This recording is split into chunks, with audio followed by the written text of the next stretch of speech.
कार्यक्रम के पुण्यार्जक परिवार हैं Shri Parasnath re rolling mills limited, Durgapur 1, Bardhaman, Paschim Bangal. Amita Jain, wife of Anil Kumar Jain. Sangeeta Jain, wife of Vipin Kumar Jain.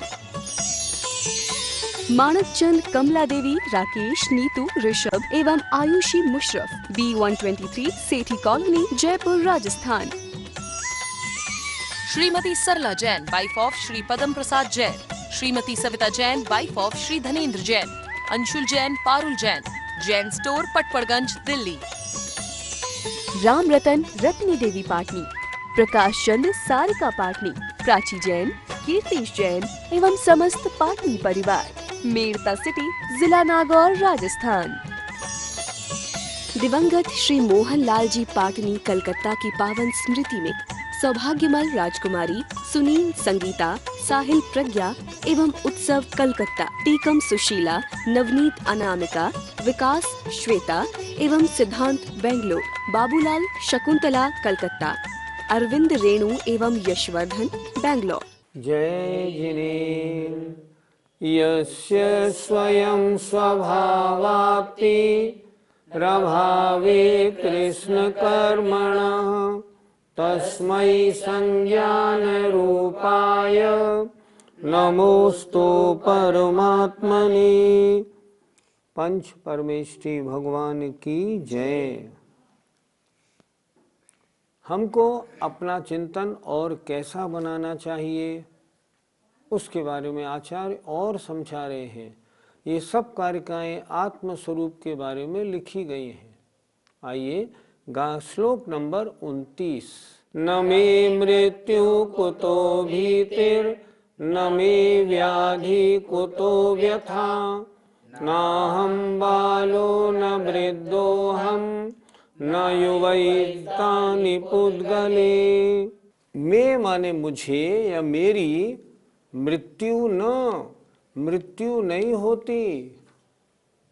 तो कुतो भीतिर, फिर भय कैसा? जब मैं मरता ही नहीं हूं तब मुझे मरने का डर कैसा? और न में व्याधि ही, मुझे रोग नहीं होते। कुतो व्यथा, तो फिर पीड़ाएं कैसी? शरीर में होती है, शरीर की पीड़ा शरीर जाने, मुझे उससे क्या लेना देना। मरण मेरा नहीं होता, मेरी तो पर्याय बदलती है। मैं तो अजर अमर हूँ। पहले ही कहा था निरत्ययः, मैं तो अविनाशी हूँ। मैं कभी मरने वाला नहीं, मैं तो जानने देखने वाला जीव द्रव्य हूँ। मेरी न मृत्यु होती है, न मेरा जन्म होता है, न मुझे रोग लगते हैं। रोग लगते हैं शरीर को, मरण होता है शरीर का। मेरी मृत्यु नहीं, मेरे रोग भी नहीं। न अहम बालो, मैं ना तो बालक हूँ, न वृद्धो अहम, ना मैं वृद्ध हूँ, न युवा, ना मैं युवा हूँ। एतानी पुद्गले, ये सब तो पुद्गल हैं। पुद्गल माने ये तो इस शरीर की दशा है। पहले बालक था, फिर युवा हुआ, अब वृद्ध हुआ, अब मरण हुआ। ये किसका? ये शरीर का। मेरा न मैं बालक था, मेरा शरीर बालक था, वो अलग बात है। न मैं युवा था, न मैं मरता हूँ, न वृद्ध होता हूँ, मैं नहीं होता। इसलिए ऐसी अवस्थाओं में जो ज्ञानी है ना, वो दुखी नहीं होता। उसे अपने स्वरूप का परिचय है, फिर इसमें दुखी होने का क्या काम। कितने अच्छे श्लोक लिखे हैं। वास्तव में सच पूछें, आचार्य पूज्यपाद स्वामी का ये इष्टोपदेश, इष्ट माने सुखकारी उपदेश है। अगर इन छोटे छोटे श्लोकों को हम याद कर लें, चिंतन करें और जीवन में उतार लें, सारा दुख हमारा दूर हो जाए। फिर देखिए, न मे मृत्यु कुतो भीतिर, मेरी मृत्यु नहीं होती, इसलिए भय कैसा। न मे व्याधि, मुझे रोग नहीं लगते, इसलिए व्यथा, पीड़ाएं कैसी। अहम, मैं ना तो बालक हूँ, ना मैं वृद्ध हूँ ना युवा हूँ, ये सब तो पुद्गल की दशाएं हैं। मैं न जन्म लेता हूँ न मेरा मरण होता है।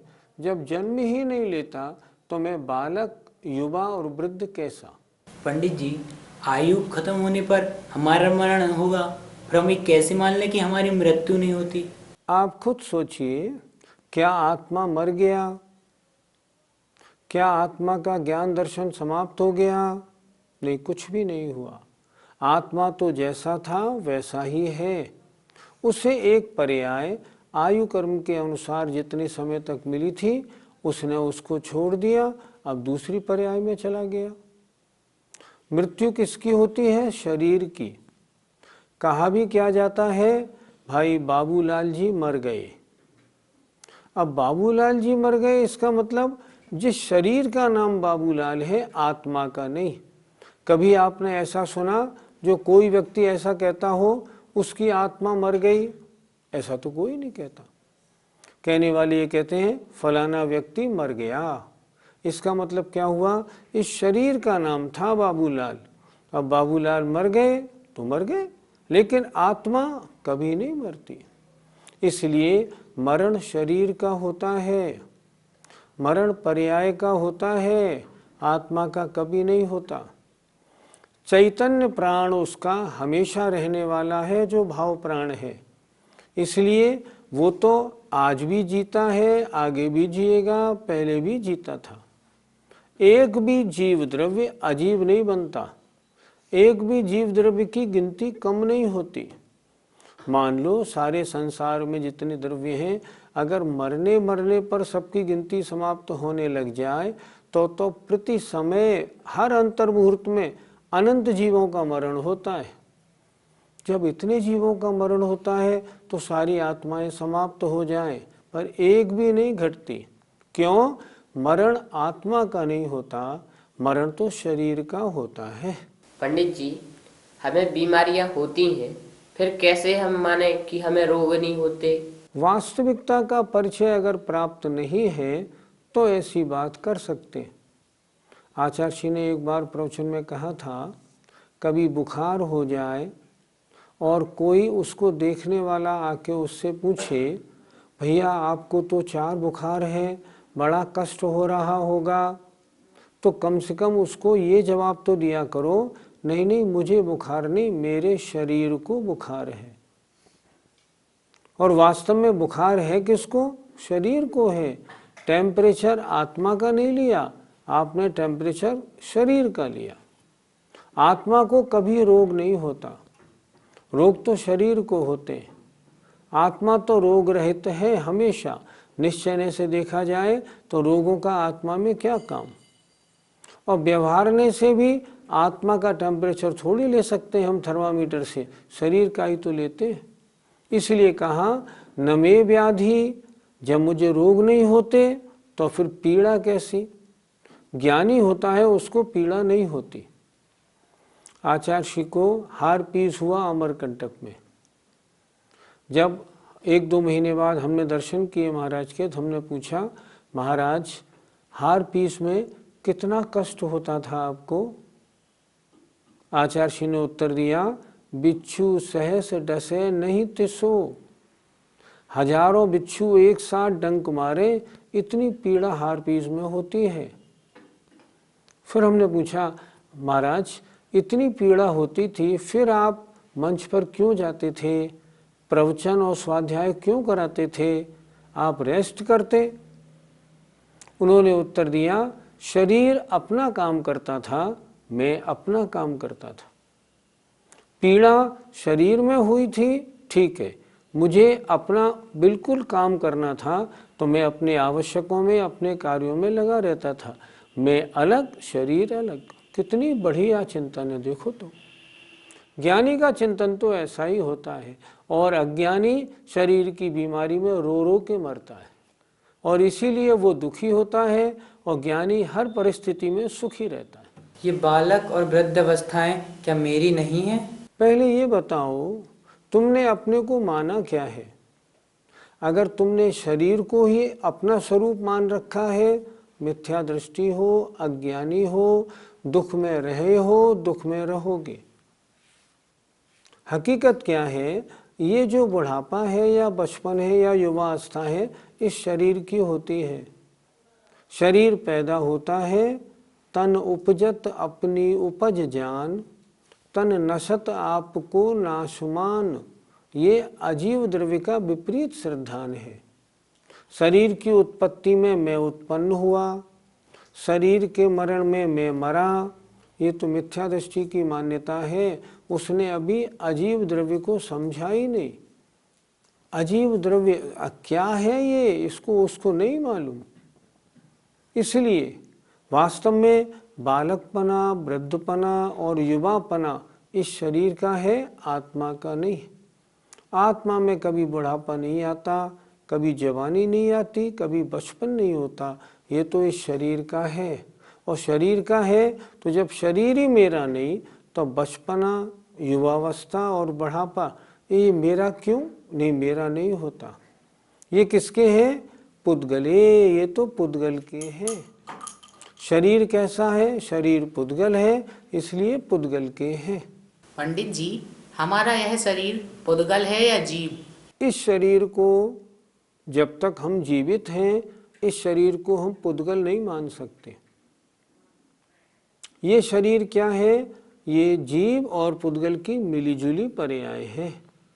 आचार्यों ने इसको कहा असमान जातीय द्रव्य पर्याय। दो द्रव्य जो समान नहीं है, जीव और पुद्गल, ये उनकी पर्याय है। जब तक इसमें आत्मा है, जब तक ये जिंदा है, तब तक असमान जातीय द्रव्य पर्याय है, पुद्गल और जीव की मिलीजुली पर्याय। जब इसमें से आत्मा निकल जाएगा, डेड बॉडी को हम कहेंगे ये अब पुद्गल है। अभी इसको हम पुद्गल नहीं कह सकते, क्योंकि अभी इसमें आत्मा है। इसलिए इसको पुद्गल मत बोलिए, इसको बोलिए असमान जातीय द्रव्य पर्याय, जीव और पुद्गल की मिलीजुली पर्याय है। ज्ञानी सांसारिक वस्तुओं को मन लगा के क्यों नहीं भोगता? उसका चिंतन कैसा रहता है? जब सांसारिक वस्तुएं सामने आती हैं तो भोगता तो है, पर आसक्ति क्यों नहीं होती? आचार्य अगले श्लोक में बता रहे हैं उसका चिंतन ज्ञानी का कैसा होता है। देखें, मुक्तो जिता मुहुर्मोहान मया सर्वेपि पुद्गलाः उच्छिष्टेष्वतेष्वद्य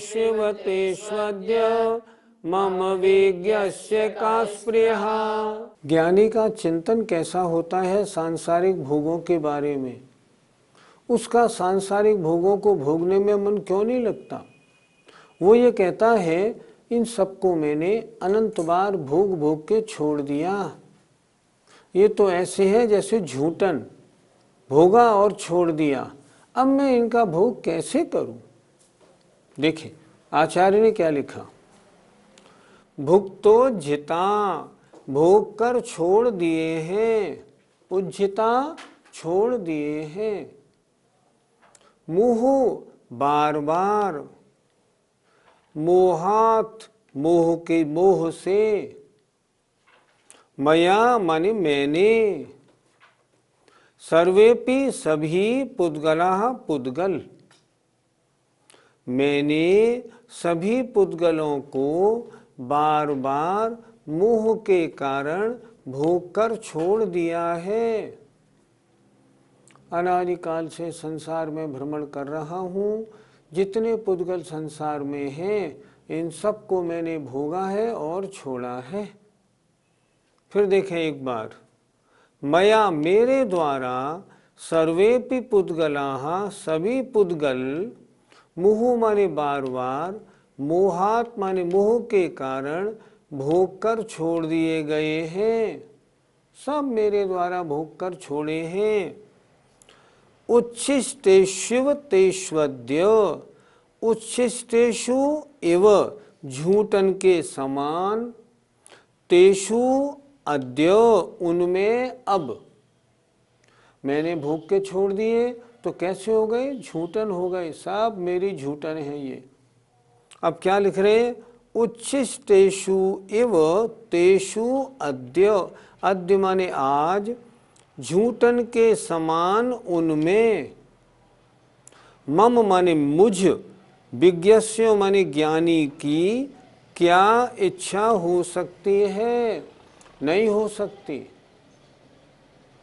जिनको मैंने भोग भोग के छोड़ दिया, क्या उनको मैं दोबारा भोगने की इच्छा करूँगा? नहीं नहीं, सब मेरी झूठन है, इन्हें हटाओ, मैं इन्हें क्या भोगूं?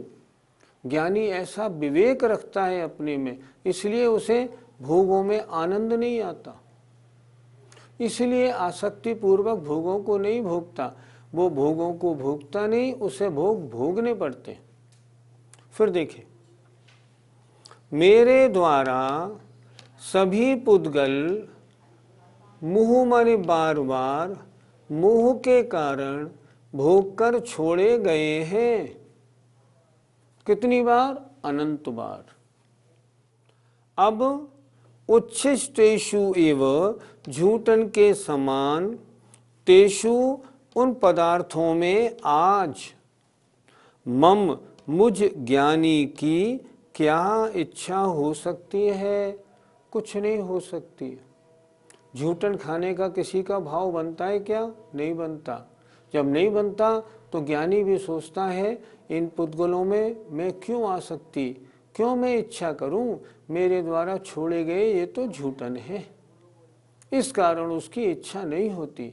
इसलिए ज्ञानी को भोग भोगने पड़ते हैं, ज्ञानी भोग भोगने की इच्छा नहीं करता। हमारे द्वारा सारे पुद्गल कैसे भोग लिए गए हैं? पाठशाला में एक बार हमने पंच परावर्तन का स्वरूप समझाया था। थोड़ा टाइम लगने वाला है उसके समझाने में, इसलिए आज हम नहीं समझाएंगे। इस समय तो इष्टोपदेश की क्लास चल रही है। समझना उसमें क्या था, ऐसा कोई पुद्गल का परमाणु नहीं जिसको मैंने शरीर रूप में न प्राप्त किया हो। ऐसी कोई कारमाण वर्गणा नहीं जिसको मैंने कर्म रूप में ग्रहण नहीं किया हो। ऐसा कोई क्षेत्र नहीं जहाँ मैंने जन्म नहीं लिया हो। ऐसी कोई आयु नहीं जिसको मैंने नहीं भोगा हो। ऐसा कोई स्थान नहीं जहाँ मैंने जन्म नहीं लिया हो। और ऐसे कोई परिणाम भी नहीं जिन परिणामों को मैंने नहीं किया हो। कितनी बार? अनंत बार। मैंने इन जितने परमाणु शरीर के योग्य हैं इनको अनंत बार ग्रहण किया, अनंत बार छोड़ा है। पंच परावर्तन का स्वरूप समझने के बाद ये बात समझ में आ जाती है, कोई पुद्गल का परमाणु ऐसा संसार में नहीं है जिसका मैंने भोग नहीं किया हो। अब जब इन सब का मैं भोग कर चुका हूँ, तब अब इनको भोग करके छोड़ा है तो झूठन के समान हो गए। क्या कोई सज्जन पुरुष झूठन को खाने की कोशिश करता है क्या? कभी नहीं करता। मैं ज्ञानी हूँ तो मैंने इन सारे पदार्थों को अनंत बार भोग कर छोड़ा है, अब मैं इनकी वांछा कैसे करूं? ज्ञानी सोचता है मेरे द्वारा छोड़े पदार्थ हैं, नहीं नहीं, मैं इनकी वांछा नहीं करूंगा। मुझे तो मनुष्य पर्याय मिली है, इसको भोगों में नहीं लगा के मोक्ष मार्ग में लगाऊंगा। भोग भोगने में ज्ञानी का विचार कैसा रहता है? ज्ञानी जानता है इस भोग का भोगना मेरी आत्मा के लिए हितकर है या अहितकर। वह अब जानता है कि भोग भोगने में आत्मा और पतित और कर्मों से लिप्त होती है। मैं आत्मा हूँ, मैं ऐसे कार्य क्यों करूं जो मेरी आत्मा और ज़्यादा मैल को प्राप्त हो। इसलिए उनके भोगने में उसको आसक्ति नहीं होती। वो ये भी जानता है मैं अनंत बार ग्रहव्यक तक पैदा हुआ, मैंने उन भोगों को भोगा, ये वर्तमान भोग आज उनकी परछाई जैसे भी नहीं है। जब उनको भोगने से मेरी इच्छा तृप्त नहीं हुई तो फिर इन भोगों से मेरी इच्छा क्या तृप्त होगी? नहीं नहीं, मैं इन भोगों के भोगने में अपना समय नहीं लगाऊं, मैं तो इन भोगों को छोड़ के आत्म कल्याण में अपना जीवन लगाऊंगा। ज्ञानी जब तक मजबूर रहता है तब तक घर में रहता है तो जो भोग भोगने पड़ते हैं उन भोगों को अनासक्त होकर भोगता है, और जब उसे समय मिलता है, मौका देखता है, घर बार छोड़ के दिगंबर मुद्रा धारण करके अनादि काल से लगे हुए कर्मों को नष्ट करने में अपना पूरा पुरुषार्थ लगा देता है। उसे ही तो ज्ञानी कहते हैं। जिन्होंने मनुष्य पर्याय पाके और भोगों में अपना जीवन गुजारा है, अज्ञानी है, मिथ्या दृष्टि है, उन्हें अभी आत्मा का परिचय ही नहीं मालूम। वो यही नहीं जानते मैं कौन हूँ और ये क्या है। अगर इतना ज्ञान हो जाता तो ये गलत कार्य क्यों करते। पंडित जी, इस गाथा में मोहात शब्द क्यों दिया है? सभी पुद्गलों को इस जीव ने भोगा और छोड़ा है। कैसे छोड़ा है?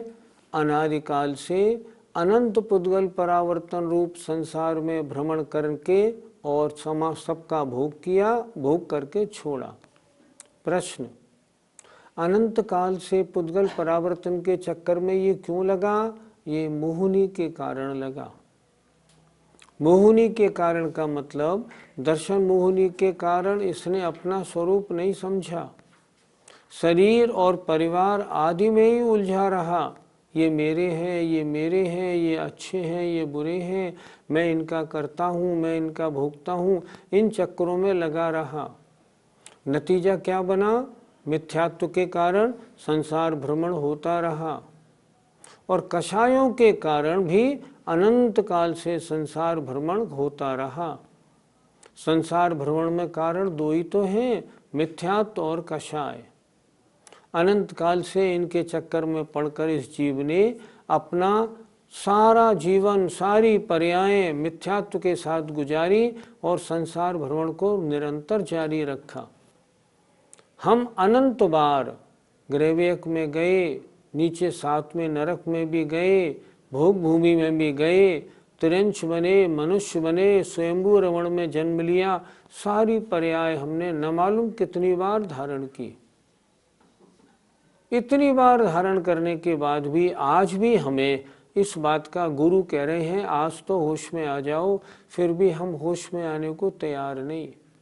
कारण सब मोहात, मोह के कारण। इस मिथ्यात्व का पर्दा, कषाय का पर्दा इतना तगड़ा हमारे ऊपर है, अभी तक हमको इनका ज्ञान नहीं हो पा रहा। हम यही नहीं समझ पा रहे मेरा क्या है और मुझसे पराया क्या है। आज भी हम सभी लोग शरीर को अपना मानते हैं, शरीर के दुख में दुखी होते हैं, परिवार को अपना मानते हैं, किसी का वियोग होता है तो रोते हैं। हमारा धन हमारा है, कभी नुकसान लग जाता है, रात को नींद नहीं आती। ऐसा होता है, ऐसा होता है तो अज्ञान अवस्था है। छैडालाकार कहते हैं मैं सुखी दुखी, मैं रंक राव, मेरे धन गृह गोधन प्रभाव। ये सब जीव तत्व का विपरीत श्रद्धान है। इसलिए जैसा जैसा गुरु समझा रहे हैं, जिनवाणी पुकार पुकार के कह रही है, अब तो हमको होश में आना चाहिए। मोह को जैसे बने वैसे मिथ्यात्व और कषायों से हमें अपना पीछा छुड़ाना चाहिए।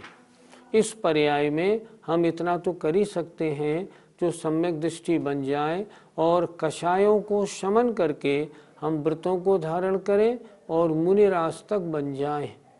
इतना तो कर ही सकते हैं। तो इतना करने के लिए उद्यम करना चाहिए, अन्यथा मनुष्य पर्याय अति दुर्लभ, फिर कब मिलेगी कोई ठिकाना नहीं। इसलिए हम सबका ये कर्तव्य होना चाहिए वास्तविकता का परिचय प्राप्त करें और इस मनुष्य पर्याय को सफल करने का उद्यम करें। जय जिनेंद्र। इस कार्यक्रम के पुण्यार्जक परिवार हैं Shri Parasnath re rolling mills limited, Durgapur 1, Bardhaman, Paschim Bangal. Amita Jain, wife of Anil Kumar Jain. Sangeeta Jain, wife of Vipin Kumar Jain. Manak Chand, Kamla Devi, Rakesh, Neetu, Rishabh एवं Ayushi Musharraf, B123, Sethi colony, Jaipur, Rajasthan. Shrimati Sarla Jain, wife of Shri Padam Prasad Jain, Shrimati Savita Jain, wife of Shri Dhanendra Jain, Anshul Jain, Parul Jain, Jain store, Patparganj, Delhi. Ram Ratan Ratni देवी पाटनी, प्रकाश चंद्र सारिका पाटनी, प्राची जैन, कीर्तिश जैन एवं समस्त पाटनी परिवार, मेड़ता सिटी, जिला नागौर, राजस्थान। दिवंगत श्री मोहन लाल जी पाटनी कलकत्ता की पावन स्मृति में सौभाग्यमल राजकुमारी सुनील संगीता, साहिल प्रज्ञा एवं उत्सव कलकत्ता, टीकम सुशीला, नवनीत अनामिका, विकास श्वेता एवं सिद्धांत बेंगलोर, बाबूलाल शकुंतला कलकत्ता, अरविंद रेणु एवं यशवर्धन बेंगलोर।